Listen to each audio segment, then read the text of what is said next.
Estamos juntos mais uma vez para lermos o livro Voltei, do irmão Jacó, psicografado pelo nosso querido Chico Xavier.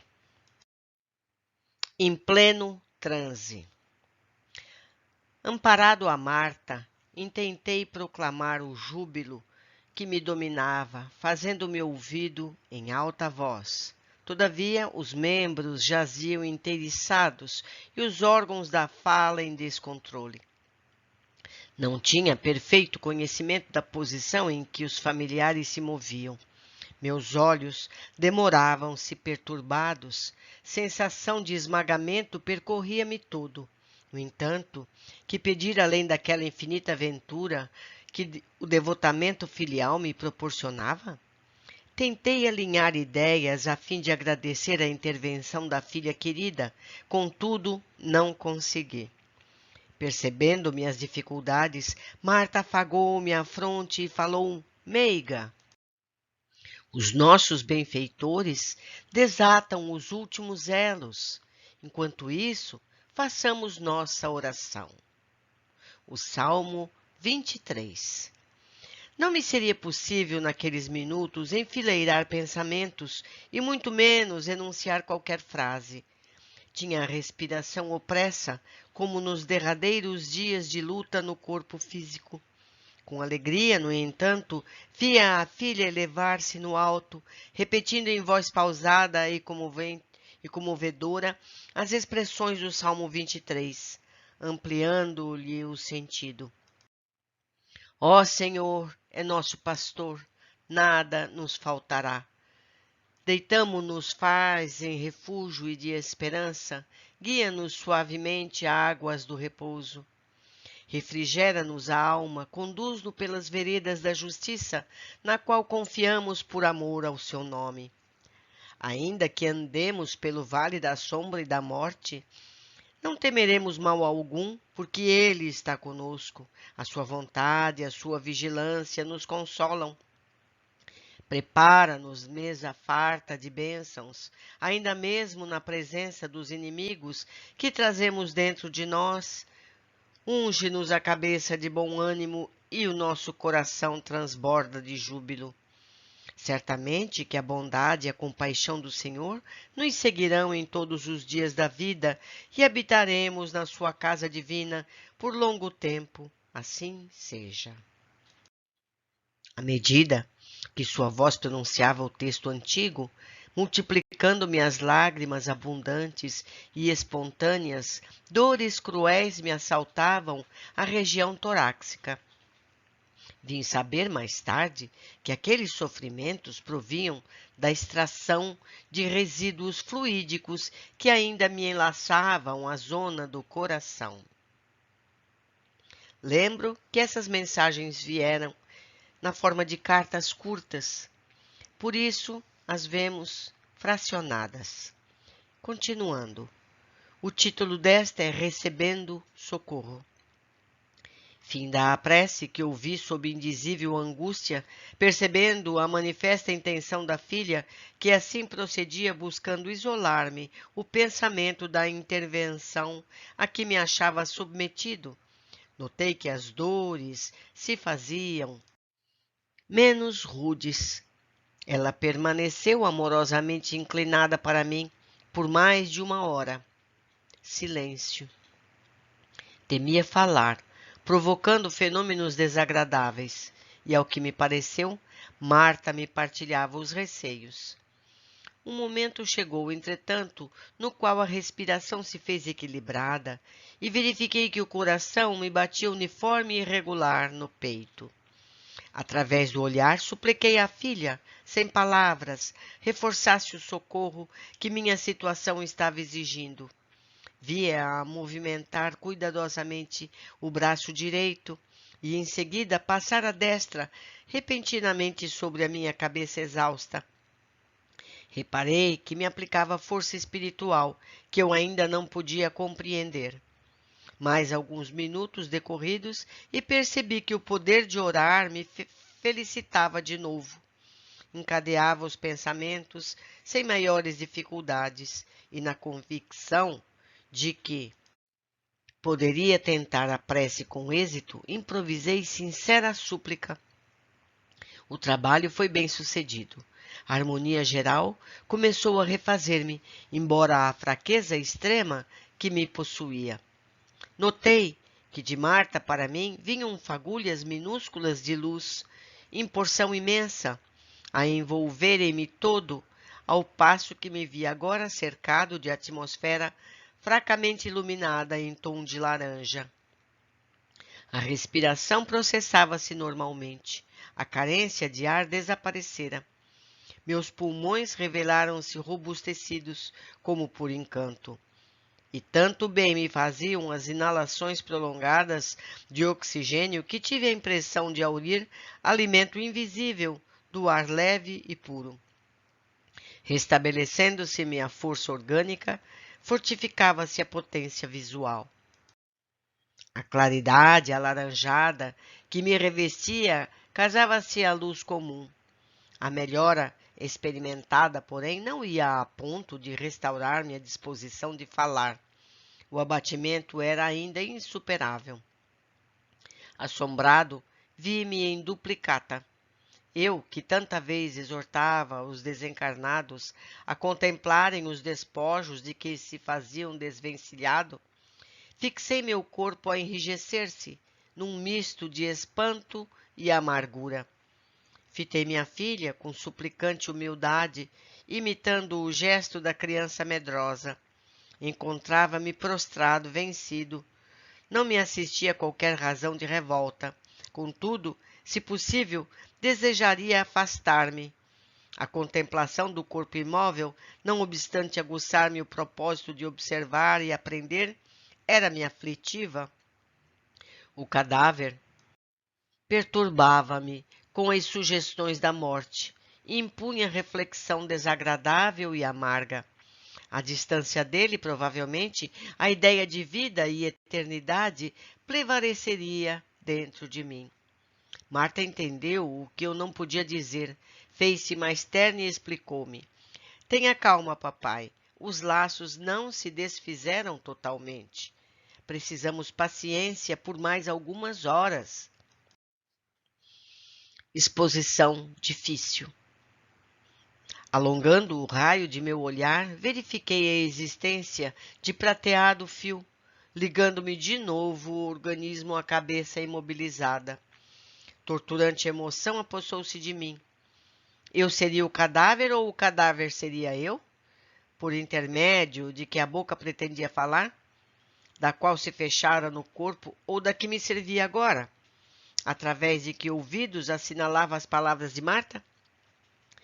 Intentando ver pelos olhos mortos, senti-me atirado novamente a espesso nevoeiro. Assustado, soergui-me mentalmente. Aquele grilhão tênue, a unir-me nos despojos, era bem um fio de forças vivas, jungindo-me à matéria densa, semelhando-se ao cordão umbilical que liga o nasciturno ao seio feminino.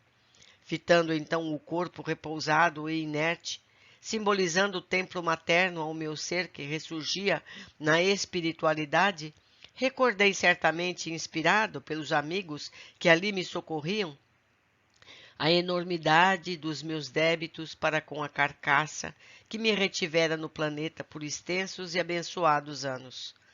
Devia-lhe a cooperação precioso amontoado de conhecimentos. Cabia-me vencer o mal-estar e a repugnância. Tranquilizei-me. Comecei a considerar o corpo, mirrado e frio, como um valioso companheiro, do qual me afastaria em definitivo. Enquanto perdurou a nossa entrosagem, beneficiara-me do contato na luta humana. Junto dele, recolhera bênçãos inextinguíveis. Sem ele, por que processos continuariam um aprendizado? Fixei-o, enternecido, mas aumentando o meu interesse pela organização da carne imóvel, incapaz de separar emoções e selecioná-las, afundei-me nas impressões de angústia. Minhas energias pareciam transferir-se aceleradamente ao inventório abandonado. Insuportável constrangimento martirizava-me. Percebi os conflitos da carne desgovernada. A diferença apresentada pelos órgãos impunham-me terrível desagrado.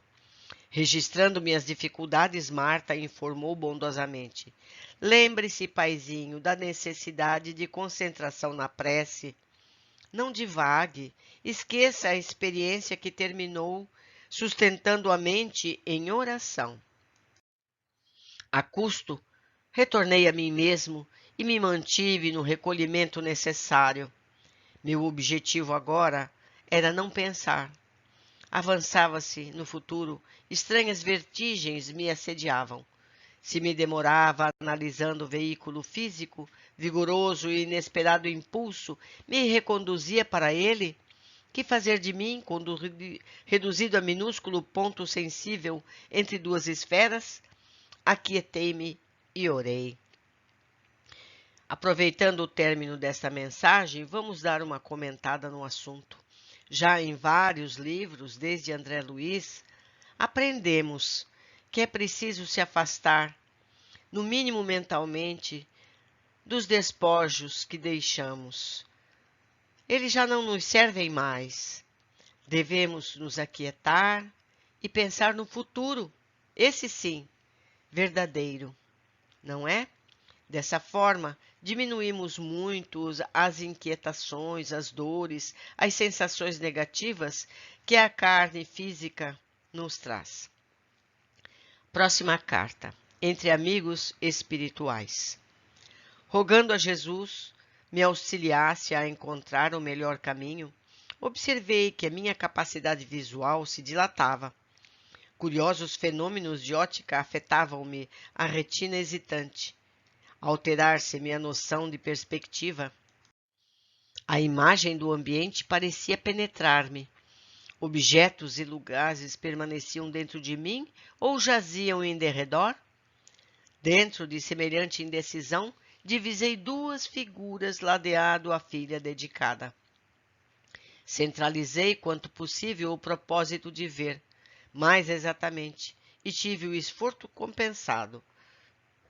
Ambos os presentes se destacaram nítidos. Que alegria me banhou o ser. Num deles, identifiquei sem obstáculos o venerável Bezerra de Menezes, e no outro adivinhei o benemérito irmão Andrade. Pelo sorriso de compreensão que me endereçaram, reconheci que os dois me haviam notado a surpresa indescritível. Todavia, meu júbilo do primeiro instante foi substituído pela timidez. Enquanto nos debatemos na lida material, quase nunca nos recordamos de que somos seguidos pelo testemunho do plano espiritual, nos mínimos atos da existência. Falamos com referência aos espíritos com a desenvoltura das crianças que se reportam aos pais a propósito de insignificantes brinquedos. Senti-me repentinamente envergonhado. Quantos sacrifícios exigiram daqueles abnegados amigos? Apesar do natural acanhamento que a presença deles me infligia, tudo fiz por levantar-me de modo a recebê-los com a veneração que mereciam. Tentei, porém, debalde erguer-me. Percebendo minhas intenções, abeiraram-se de mim, cumprimentaram-me com palavras confortadoras e boas-vindas. Com gentilezas, explicou-me Bezerra que o processo liberatório corria normal, que não me preocupasse com as delongas, porque a existência que eu desfrutara fora dilatada e ativa. Não era possível, disse bondoso, efetuar a separação de organismo espiritual com maior rapidez. Esclareceu também que o ambiente doméstico estava impregnado de certas substâncias que classificou por fluidos gravitantes, desfavorecendo-me a libertação. Mais tarde vim a perceber que os objetos de nosso uso pessoal emitem radiações que se casam às nossas ondas magnéticas, criando elementos de ligação entre eles e nós, reclamando-se muito desapego de nossa parte, a fim de que não nos prendam ou perturbem. Vejam só, meus amigos, que lição importantíssima. E nós, como somos, temos apego aos pequenos objetos que nos acompanham durante a vida física? aquele relógio, aquele prato, aquela veste, não é verdade? Aquele sapato tão bonito, o meu carro. Será que nós nos importamos com essas coisas? Pois devemos ter sempre desprendimento desses objetos, de qualquer coisa, para que possamos ter uma libertação mais fácil, não é? Continuando.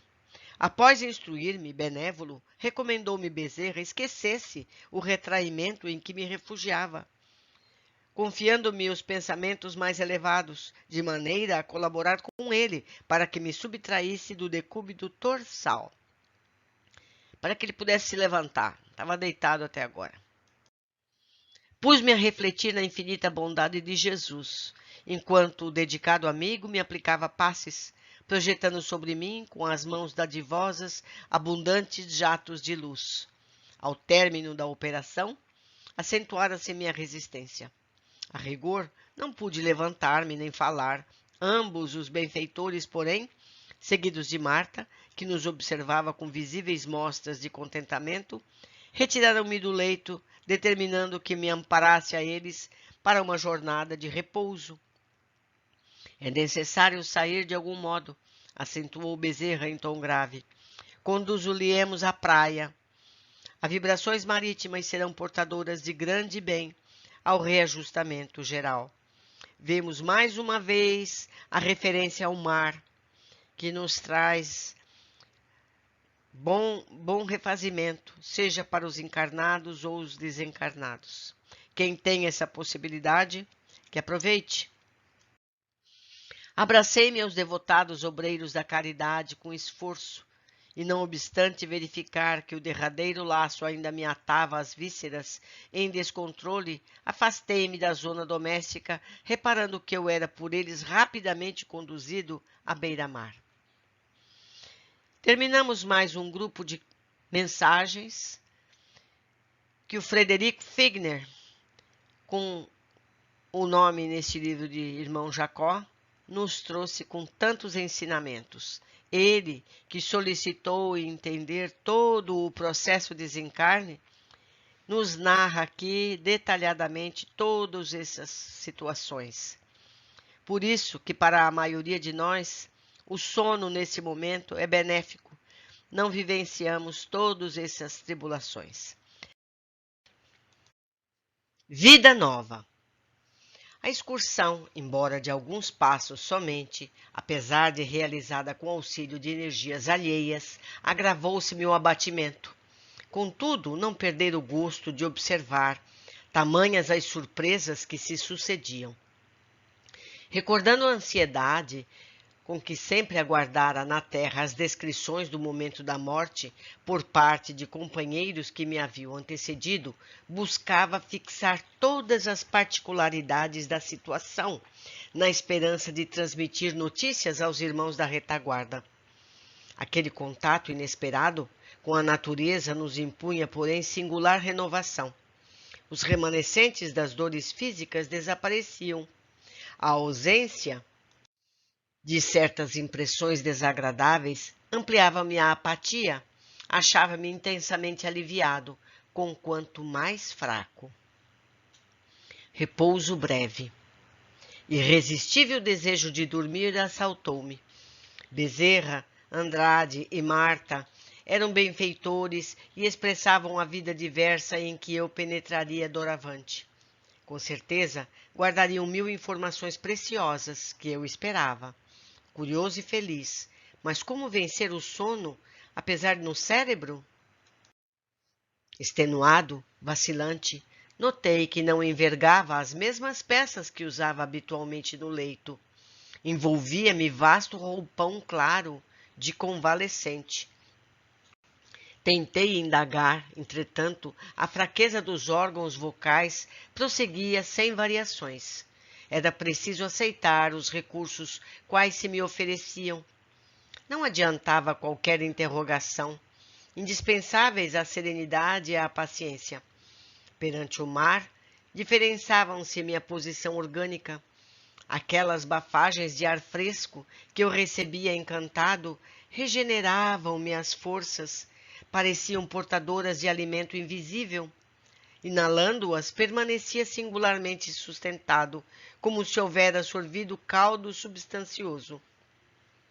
Marta, agora sentada, oferece-me o regaço acolhedor, acariciando-me a fronte. Notei que o irmão Andrade comentava as virtudes do mar no reerguimento das energias do perispírito.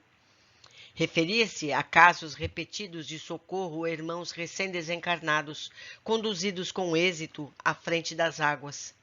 Desenvolvia o máximo esforço para registrar-lhe as impressões, quando o benemérito amigo se dirigiu a palavra cuidadoso, aconselhando-me o sono pacífico e restaurador. Não deveria reagir contra o repouso, disse-me fraternal, e acrescentou que não convinha sacrificar necessidades da alma à curiosidade, embora nobre. Teria tempo para observar e aprender muito. Pelo menos durante algumas horas, não poderia furtar-me ao descanso imprescindível. Calculamos, meus amigos, que todo esse sofrimento que ele está tendo é por conta da curiosidade. Ele não relaxa nunca, ele quer saber, saber, saber, e isso tem um custo, não é verdade? Seguindo, compreendi o alcance do conselho e obedeci. Entreguei-me sem resistência e perdi a noção do espaço e do tempo no sono abençoado e reparador. Impressões diferentes. Despertando o dia alto, não podia precisar o tempo curto em que repousara. Continuava a filha ao seu lado, mas de ambos os benfeitores não havia sinal. Notificou-me Marta que se haviam ausentado, porém não tardariam. Confiaram-me a ela enquanto me aquietara. Contudo, estariam junto de mim em breves minutos. Sentia-me outro homem. Movimentei os braços, ergui-me sem dificuldades, tentei falar. E que alegria! Experimentei. Entendi-me com a filha querida à vontade. Explicou-me que eu não havia repousado quanto seria desejado e que voltaria ao descanso na primeira oportunidade. Indagou em seguida se me achava amedrontado e como lhe demonstrasse a firmeza de ânimo que me possuía, cientificou-me de que Bezerra, em breves minutos, cortaria os derradeiros laços que me retinham ainda, de certa forma, aos envoltórios carnais. Consultando-me ao mesmo tempo, se me não inspiraria menos assistir, de algum modo, ao enterramento dos meus despojos. Respondi-lhe com o meu interesse. Tudo o que eu pudesse aprender de novo representaria enriquecimento de observação. Em verdade, animava-me outras disposições. Guardava a ideia de haver rejuvenescido. Toquei meu veículo novo. Eu era o mesmo, dos pés à cabeça, coração e pulmões funcionavam regulares. Fascinava-me, porém, acima de tudo, o novo aspecto da paisagem. Casas, vegetação, o próprio oceano pareciam coroados de substâncias coloridas. Que sugestões surpreendentes em torno, as claridades solares em derredor, revelavam maravilhosas e cambiantes. Informou-me Marta de que enquanto a nossa mente funciona sob determinadas condições, vemos somente alguns aspectos do mundo. E porque eu interrogasse se todos os desencarnados se surpreendiam com as visões que me encantavam os olhos, respondeu negativamente. Muitos libertos da disciplina física, esclareceu, conservam tão fortes ligações com os interesses humanos que a visão não se lhes modifica de pronto. E prosseguem vendo a terra, nas mesmas expressões em que a deixaram. Era prodigioso o quadro. Senti forte impulso de postergar-me em sinal de reconhecimento à majestade divina. Tão grande leveza caracterizava agora o meu organismo que, contemplando, enlevado às águas próximas, nelas adivinhei pesadíssimo elemento. Pensei concomitantemente que, se eu tentasse, talvez conseguisse caminhar sobre as ondas líquidas, aureoladas ao meu olhar de sublime coloração. Registrando meu ânimo, a querida filha mostrou-se satisfeita. Desde o primeiro momento de nosso reencontro, Marta revelava ansiedade em ver-me tranquilo e contente. Se ele tivesse dormido antes, estaria bem antes, não é verdade? Depois que ele dormiu, tudo ficou mais fácil. Continuando. Surpreendido. Dispunhamo-nos a deixar o abrigo a que nos refugiáramos, quando percebi que me encontrava em trajes impróprios. Arraigado à ideia de que seria visto por amigos encarnados, não ocultei um gesto de aborrecimento. À distância do leito, aquele roupão alvo não deixava de ser escandaloso. Marta, que me seguia as reflexões, sorridente, vestia-se com apurado gosto. Ia expor-lhe os receios que me assaltavam, quando se adiantou, asseverando que as preocupações do momento me atestavam as melhoras. Ele esquece que a filha pode ouvir os pensamentos dele. Um homem desalentado não pensa em roupa, disse-me alegremente. Acrescentou que Bezerra e o irmão Andrade não se demorariam e que a solução do problema fora prevista na véspera. De fato, transcorridos alguns minutos, chegaram atenciosos. A possibilidade de endereçar-me a palavra encheu-me de imenso júbilo. Abracei-os reconhecidamente. Trouxeram-me um costume cinza, muito semelhante aos que eu aí preferia no verão. O velho Andrade ajudou-me a vesti-lo. Mas, alguns instantes, e entre os dois benfeitores que me acompanhavam lado a lado, oferecendo-me os braços, afastamo-nos da praia. Enorme o movimento das vias públicas, a mesma diferença que assinalara no mar, nas plantas, no casario, notava nas pessoas. Cada qual se revestia de halo diferente. Não me sentia, contudo, disposto a formular indagações. Assombrava-me com a locomoção própria, e esse problema naturalmente solucionado bastava, por enquanto, a minha capacidade de analisar. Andava, sem grande desenvoltura, todavia a lentidão de meus passos obedecia à inexperiência e não a qualquer impedimento por parte do corpo, que reconhecia leve e ágil.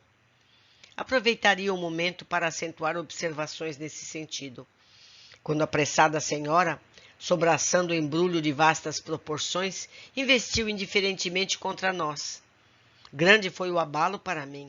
Recuei num movimento instintivo, temendo o atrito, mas não houve tempo. A dama atravessou-nos o grupo sem dar conta de nossa presença. Assustado, procurei o olhar dos companheiros, todos me fitavam sorridentes. Este, meu caro Jacó, falou Bezerra bem-humorado, é o novo plano da matéria, que vibra em graduação diferente. Passou por nós, sem perturbar-nos, exclamei. Por nossa vez, não a perturbamos também, acentuou o irmão Andrade satisfeito. O incidente chocara-me. Via-me perfeitamente integrado no antigo patrimônio orgânico. Não estaremos num corpo de ilusão? Ousei interrogar. Bezerra esclareceu delicado. O poder da vida, na ilimitada criação de Deus, é infinito, e a mulher que passou despercebidamente por nós, cujo veículo de carne caminha para a morte, poderia fazer a mesma pergunta. A pequena ocorrência nos dava bastante material à reflexão. Gostaria de trocar comentários, propor questões diversas. Todavia, o meu abatimento ainda era grande. Deixei-me, pois, conduzir sem relutância em imprevisto a imprevisto. Retorno à casa. Grande movimentação de gente se fizera em volta do lar, onde os meus olhos de carne se haviam cerrado para sempre. Natural atração me impulsionava a entrar. Precipitadamente, o campo doméstico reclamava-me o espírito. Qual poderoso ímã! Entretanto, forças desconhecidas compeliam-me a retroceder. Registrando o fenômeno aflito, fixei Bezerra, buscando esclarecimento. O venerável amigo contemplou-me pacientemente e falou: ainda agora, reparávamos que o veículo físico de uma senhora que nada nos afetou a organização, mas que aqui somos defrontados por matéria de nosso plano, envolvendo pensamentos agressivos e desfavoráveis em massa.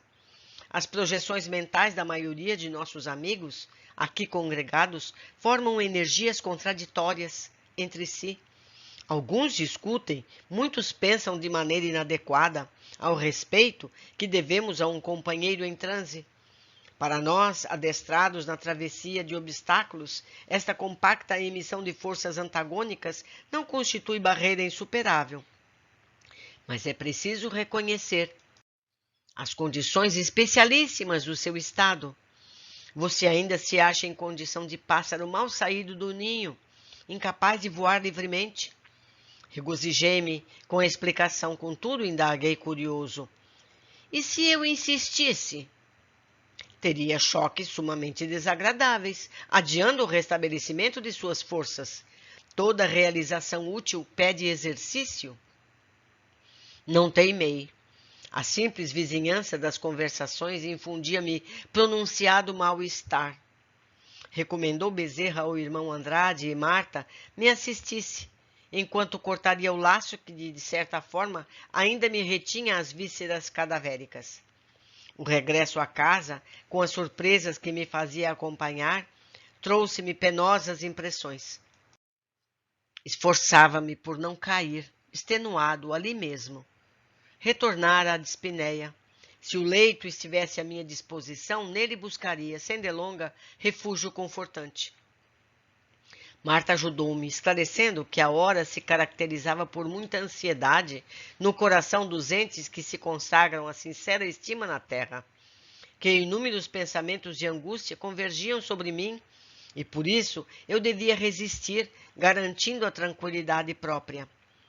Considerando o que ouvia, procurei acalmar-me. As forças que me acolhiam em cheio, insofreáveis, impetuosas, surpreendiam-me dolorosamente, qual se fossem correntes elétricas. Vozes imprecisas cercavam-me os ouvidos. Onde me encontrava?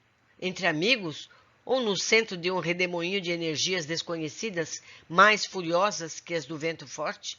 O irmão Andrade percebeu-me o desajustamento e sustentou-me nos braços com mais carinho e segurança. Não ignorava que muitos amigos meus ali se encontravam. Entretanto, apesar de imenso desejo de revê-los, via-me inimigo de semelhante satisfação.